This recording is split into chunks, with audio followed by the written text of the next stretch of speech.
Сәлем, сендермен мен Ақнұр 2021 түлегімін. Сендермен бүгінгі бір күнімді өткізгім келеді.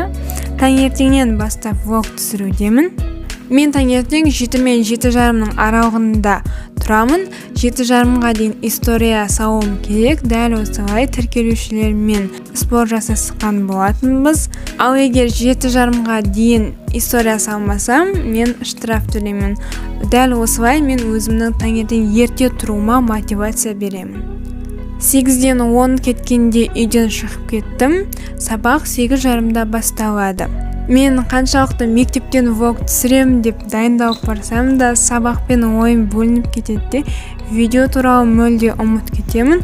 Сонымен бұл жолы да видео болмады. Мен мектепте математикаға және физикаға дайындалдым. Ал тарихты көп қарай бермедім. Сағат 1-де мектептен шығамыз. Бізде 6 сабақ болады. Негізінен бізде түске дайындықтар қойған. Бүгін дайындық болмайды. Сондықтан да өзім дайындаламын. Ал дайындықтан басқа уақытта өзімнің контентке жұмыс жасаймын.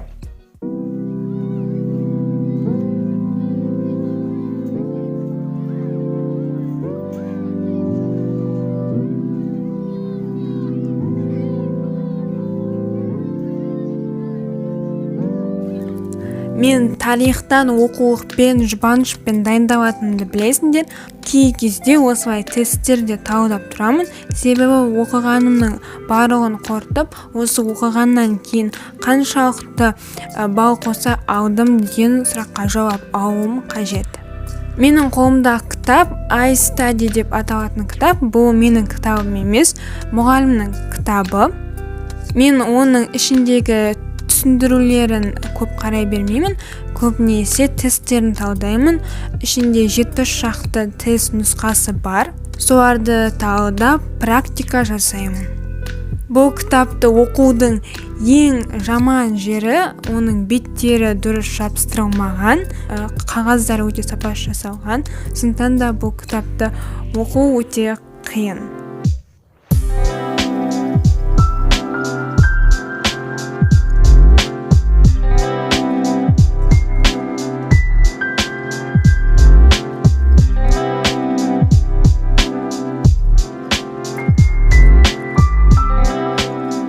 Бірнеше тест талдап болғаннан кейін контентке кірістім. Осы алдағы 30 күн ішінде мен өзім сендердің көп қоятын сұрақтарыңа жауап ретінде, толықтай жауап ретінде посттар шығарып отырамын деп жоспар жасаған болатынмын. Қазірге дейін көп посттар шығардым. Менің инстаграмымнан көре аласыңдар. Ең негізгі деген сұрақтарға қазір жауап беріп болдым десек те болады. ОБТ тақырыбын аяқтайтын кезде келген секілді аз уақыт қалды. Осы аз уақытта сендердің барлық сұрақтарыңа жауап бере алатын сұрақтарыма жауап беремін. Солардың барлығын пост қылып жазып жүрмін.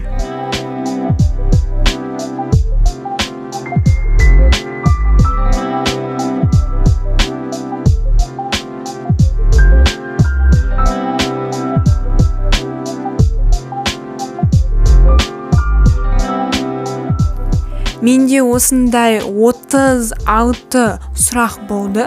Осы 36 сұрақтың енді кейбіреуін ықшамдап, сөйтіп 30 пост шығарам деген ойым бар. Және 30 постқа 30 сурет қажет. Олардың барлығын жаймен іздестіріп жатырмын. Ең бірінші өзіме ұнаған, өзіме жақын, одан кейін өзім түсірген фотоларды жасадым. Және де соларды барынша әрледім. Мен пост етіп жазған сұрақтарды көбісі тағы да сұрап жатады. Сол үшін барлық постқа тақырыптар жазып қойдым. Сол кезде барлығы бұл постта не туралы айтылатындығын біліп, сол постты оқып, менен сұрамай-ақ постты оқып, өзіне керектігін ала алады. Осы посттағы ақпараттарды YouTubeқа видео ретінде де шығару керек еді. Енді оны алдағы уақытта жасаймын. менің жасап жатқан постым есте сақтау туралы және өз әдісіммен бөлістім, және сол әдістерімнің біріне мысал келтірдім. Сондықтан да постты оқып, өздеріңе идея алып, әрі қарай шабыт алсаңдар болады.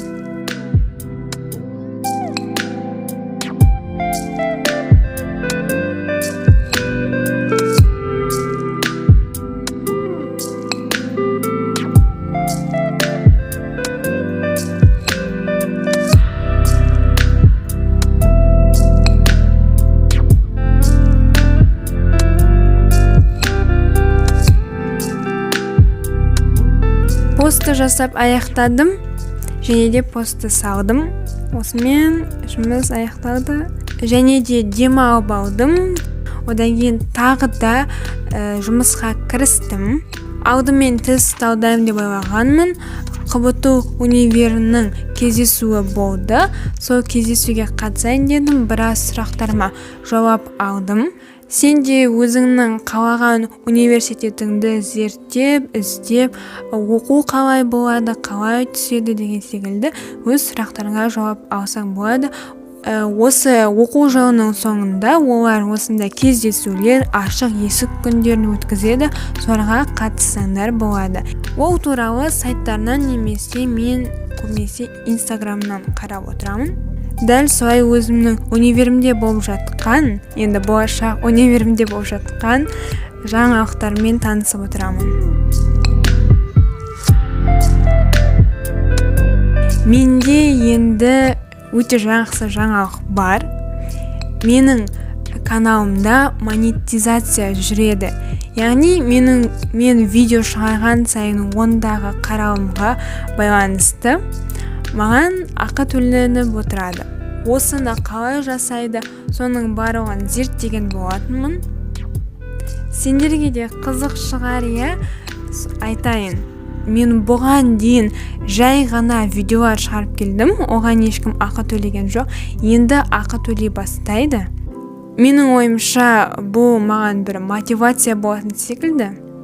Және де осындай белсенділіктерің үшін сендерге көп алғысымды білдіремін, рахмет айтамын.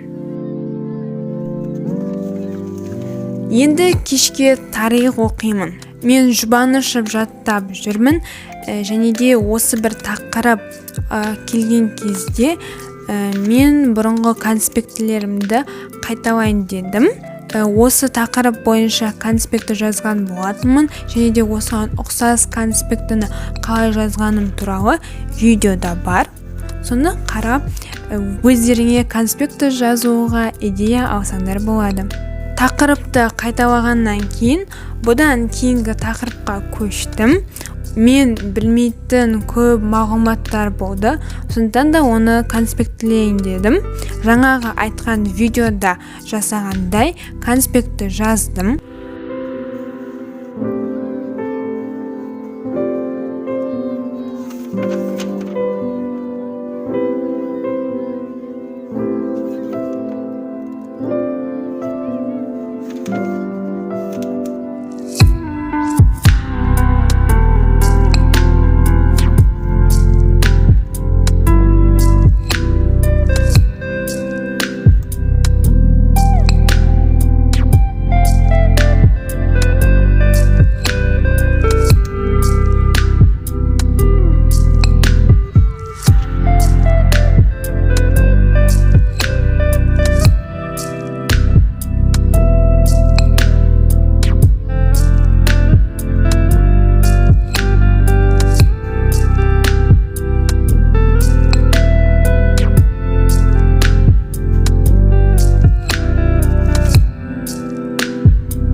Конспекті дайын.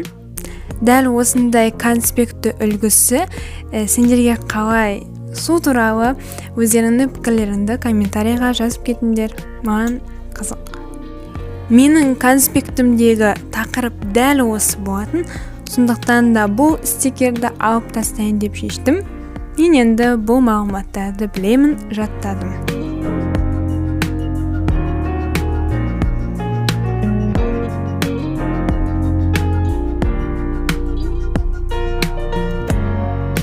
Және біраз демалып алдым.